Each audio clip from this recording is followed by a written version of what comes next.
Hey, what's up everyone and welcome to today's video. This channel's regular broadcast is interrupted for a special coverage of the first solo series of Wolverine. It's a limited series of 4 parts published by Marvel Comics in 1982. In the previous episode we saw Wolverine and Yukio getting attacked by ninja assassins of the Hand clan. After having dealt with them, and Yukio had a secret meeting with Lord Shingen and Yashida, Wolverine and Yukio infiltrated crime lord Katsuyori's stronghold, where he and a delegation of the Yashida clan were having a peace conference of sorts. When it became clear it was an ambush, Wolverine and Yukio dealt with the assassins and Katsuyori accordingly, saving Mariko and her abusive husband, with Mariko being horrified as she's an eyewitness to Wolverine's berserker rage in the process.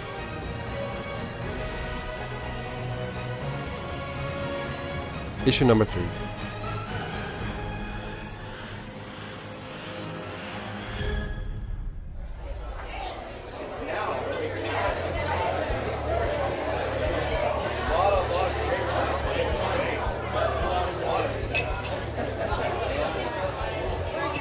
Logan is releasing some tension in the way he prefers. Getting drunk in a bar and engaging, certainly not shying away from, violence. Point in case, a former professional sumo wrestler who got barred from the professional ring and now makes his living by illegal fights in barrooms.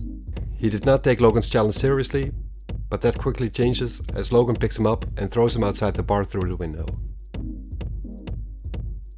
As Logan and Yukio make their way outside, Logan's friend Asano is waiting for them.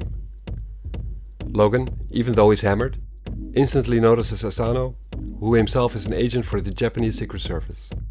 Asano is trying to recruit Wolverine, but he is not having it. Trying to urge Wolverine to take part in a Black Ops mission and putting his hand on his shoulder, Wolverine threatens Asano to take his hand off him, or lose it. They go their separate ways, and as Wolverine and Yukio continue their way through Tokyo, they are being stalked by more ninjas of the Hand. At a certain point, Wolverine and Yukio arrive at Yukio's secret place. A railway in the middle of nowhere, and being drunk, Wolverine loses his balance and Yukio tries to catch him, but can't keep Wolverine up. They fall, with Yukio ending on top of Wolverine, and they kiss. Suddenly a bottle falls and Wolverine notices a vibration and a subsonic rumble in the air. Being hazy and intoxicated, it takes him a while to realize that they've ended up on the railway track of a bullet train. Wolverine asks Yukio if she's crazy and if she wants him to die. And Yukio asks him what it matters, because they will eventually anyway. And until then, she wants to live life to the fullest. Living on the edge, and to die spectacularly. And she tells him he is the same, whether he admits it or not.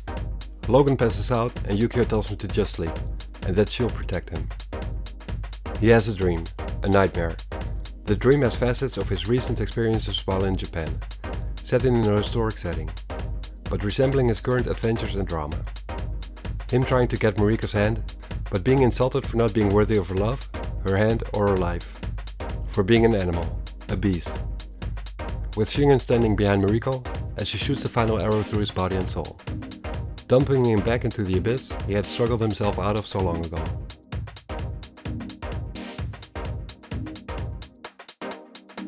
In the meantime, Yukio is being confronted by hand ninjas, telling her she's not kept her promise to their mutual employer to get rid of Wolverine.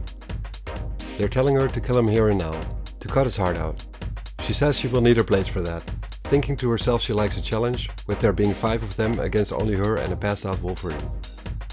She throws her blades into the throats of some of the ninjas, as she's being told that she just signed their death warrant, by getting on both the Hand and Shingen's bad side. Yukio doesn't care. She tries to wake up Logan, but when he comes to, he calls her Mariko. She kicks him in the face, knocking him out cold again, and leaves the scene. When Yukio arrives at the hotel, she ponders her current situation. Loving a man who loves someone else, and betraying her employer, who has always indulged her wild nature. She curses the day she met Wolverine, since their meeting and her falling in love with him destroyed her. When someone opens the door to the apartment, Yukio can tell it isn't Logan. She fears it's the Hand's assassins, and as someone walks in with a gun, Yukio positions herself to attack the intruder with one of her blades. In the meantime, Wolverine has gathered his bearings enough to make his way back to the hotel, having found himself woken up next to the remains of the Hand's assassins, their bodies seemingly having disintegrated. He doesn't see Yukio anywhere, and he can't blame her for being furious and kicking him in the face after he mumbled Mariko's name when she was trying to wake him up. But that is something they will have to deal with at a later time. Right now, the Hand worries him the most. He wonders why they're still after Yukio, since their interest in her should have ended when Katsuyori died. When he enters his apartment and calls Yukio's name, he finds someone else instead. It's dark in the apartment, but Logan's heightened sense tells him what's inside. It's his friend Asano, who is lying dead on the floor, with one of Yukio's blades sticking out of his neck. One of his oldest and best friends, which he doesn't have many of, is dead. He hopes it was all a mistake, but when he grabs the blade and sniffs it, he finds a familiar scent on it.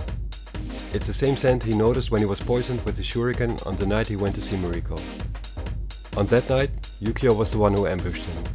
Apparently she was working for Shingen all along. She had been lying the whole time, setting him up every single time. Yukio calls out for Logan, and he tells her she'd best kill him now, because she will not get a second chance. She makes a sound that resembles a laugh and a sob at the same time. She makes her way out of the apartment through the window, making her way through Tokyo on the rooftops as Logan follows her. She becomes one with the night and moves around fast, sure-footed and daring, flowing without hesitation and succeeding with every movement. Wolverine cannot help but admire her. He's dead on her trail, hearing her through the sounds of the street, smelling her scent through the chaos of Tokyo's air. Pieces start falling in their place during the chase. Shingen is the crime lord Asano was needing Logan to take out. Katsuyori was the final crime lord standing between Shingen Yashida and total control of the major gangs in Tokyo. Yukio, as an employee of Shingen, had conned Wolverine into helping her getting to Katsuyori so he could be killed. Logan followed his heart and she killed his longtime friend. They finally end up in a location that resembles a Japanese garden inside a building. Wolverine tells Yukio the race is over now. She then asks him if she is to die now, and Wolverine responds to her by asking her if she really has to ask him that, after all she has done. As he takes out his adamantium claws, she tells him he cannot kill her. They are two of a kind, soulmates even, born rebels who make their own rules, living in a society they had no place in and which, in return, has no place for them. She tells him she loves him, as he does her, and if he kills her, he kills himself. Logan thinks to himself how she's right, and he then tells her that maybe that's exactly what they both deserve, as he gets shot with an arrow that pierces his forearm. The hand has surrounded him and they capture him by binding his limbs. Yukio watches the scenario and Logan notices she's scared. He thinks she's more scared for him than for herself. She should have known better though. The hand attacks Wolverine, as he pulls on one of the ropes to drag one of the ninjas towards him. A massive fight ensues, and he kicks, punches, stabs, pulls and throws the ninjas one by one. He gets hit by himself as well, but when the dust settles and the fight is over, Yukio is gone.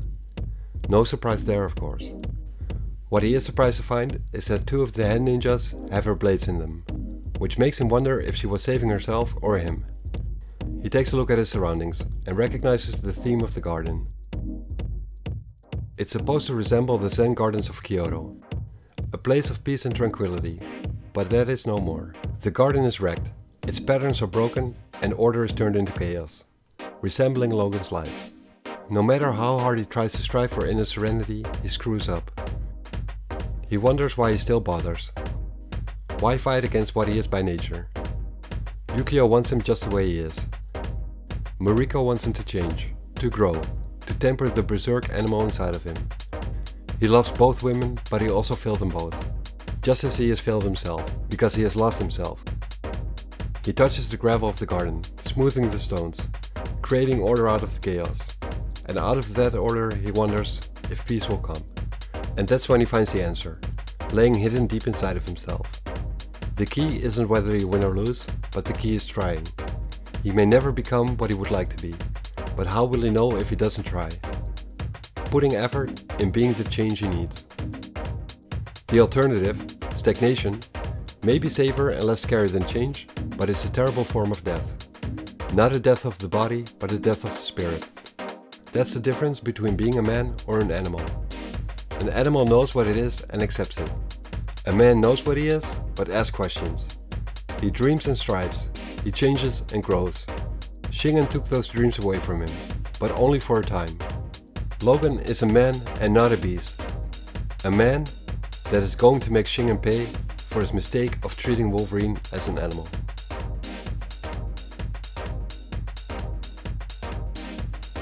Thanks for watching this video and I hope you enjoyed it.